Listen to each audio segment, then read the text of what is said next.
All right, let's jump right into this explainer. Today, we're tackling a massive, universal corporate headache.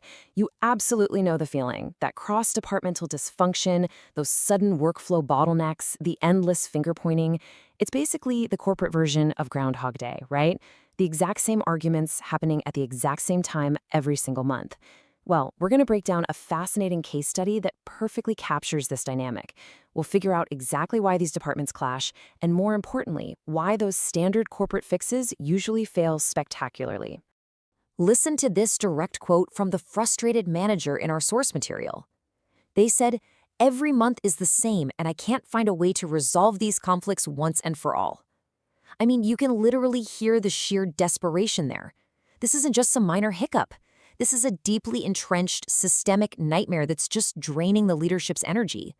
This poor manager is stuck right in the middle, forced to play referee in a game where the rules themselves are fundamentally broken. Okay, section 1. Let's look at the anatomy of this recurring nightmare, what we call the month-end trap.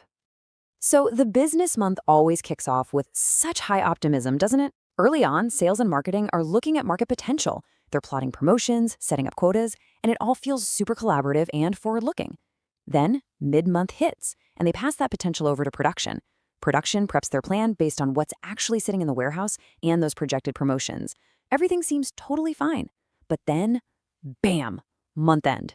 That optimism completely devolves into pure chaos. Sudden panic, intense pressure, and heavy blame take over as that monthly close rapidly approaches. Which brings us to section 2, sales versus production, and why this is a structural collision. Let's meet the main players caught in this crossfire. Over in sales, we have Pedro. He is under massive pressure to hit quotas and protect his bonuses. So if a sudden last-minute customer potential pops up, he absolutely needs a fast response. On the flip side, we have Julio, the production manager.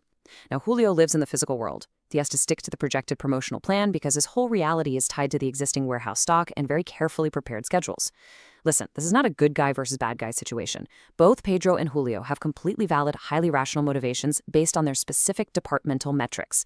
The problem is that Pedro's intense demand for last-minute agility is slamming right into Julio's strict need for planned stability.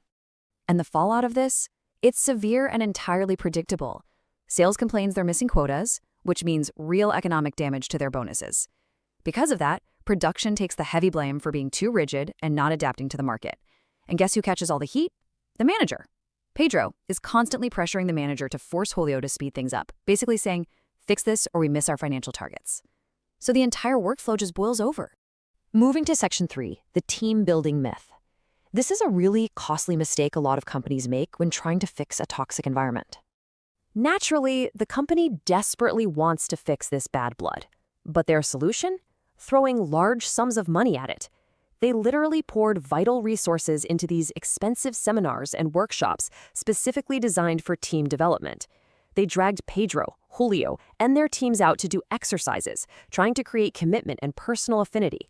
Basically, they threw a massive pile of cash at a people solution to try and fix a process problem.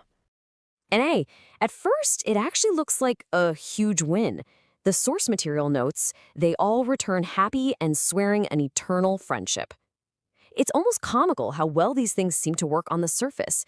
You can just picture Pedro and Julio doing trust falls, sharing a drink, and deciding they're actually great guys after all. The manager is probably breathing this huge sigh of relief, thinking the interpersonal animosity is finally completely cured. But how long does that eternal friendship actually last back at the office? A few days. Seriously, that's the punchline. The exact second the calendar flips back to month end, all those structural pressures return. Pedro's urgent need for his bonus crashes right back into Julio's rigid stock limitations. And poof, that eternal bond just vanishes into thin air. It's like they never even went to those expensive seminars. This spectacular failure brings us to section 4, ignoring root causes or systemic blindness. So if bringing everyone into a room didn't work, we have to ask exactly why. Well, the text points out a glaring issue. The managers simply fail to see the needs and goals of the other departments as part of a single company. Even though they're constantly reminded they're on the exact same team, they operate in total silos. All those personal arguments and animosities, they act like a smokescreen, totally hiding the shared mission. Pedro is only looking at his missed bonus. Julio is only looking at his disrupted warehouse stock. You can clearly contrast the trap the company fell into here. They went all in on superficial fixes, expensive seminars, trying to force personal affinity, focusing entirely on the drama. But those only treat the symptoms. The clash between Pedro and Julio isn't about their personalities. It is a structural workflow clash. What they actually need are systemic fixes. They need to analyze the workflow issues directly. Like, why is sales finding last-minute potential? Why is production rigidly tied to early-month stock? They need real, systemic, critical thinking to hit the operational root causes instead of just trying to make the operators like each other more. Let's wrap this up with the most important takeaway in Section 5, designing a new approach to fix the workflow.